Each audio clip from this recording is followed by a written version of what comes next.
what's up? It's me. I'm here at the Democracy Monument here in Bangkok. Here to talk to you today about the interesting thing about this country, the freedom to bargain. The prices are not fixed nearly as often as they are in the States. And also the buyer-seller dynamic and how that affects you and your relationships in your day-to-day life. Now this is going to come between, basically the idea behind the buyer-seller dynamic is that you and other people trade off relationships between being a buyer and a seller.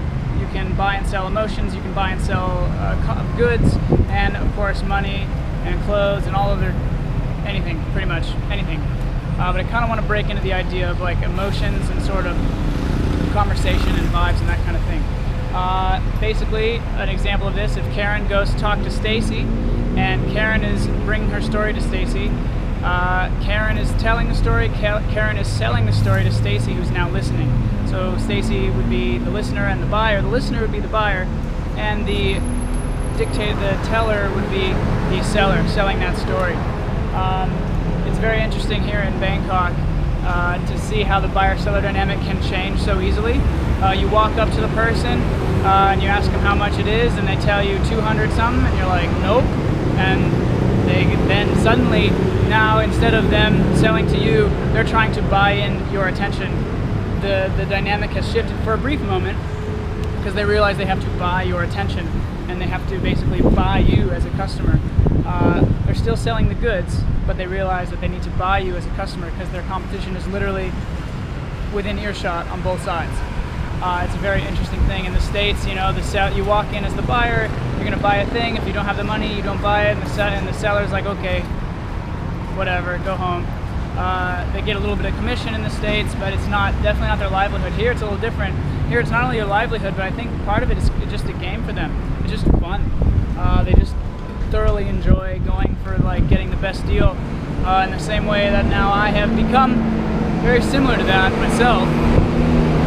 It's definitely changed me living here. So a fun thing to do, and no exercises for the buyer-seller thing, is to just in your day-to-day interactions, just think about talking to your best friend, who's buying in the most to this, who's selling the most to this. This works for relationships as well. If you notice, if you've ever been that person in a relationship who's bought in more, this can be between romantic partners or friends.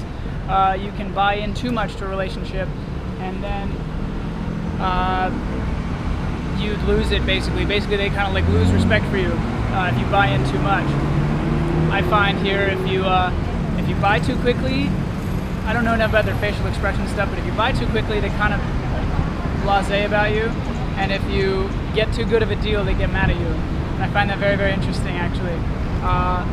The woman who got mad at me today was the woman who I got the best deal from, at least in the area, at least all of her competitors down the way. She was just like, here you go, sorry, cop, okay, like just very much nope. Next person comes, she's like, oh yeah, it's so funny to see. But yeah, that's just a little bit. But the next time you're just hanging around people, just think about who's buying in the most, even at dinner or at a conversation.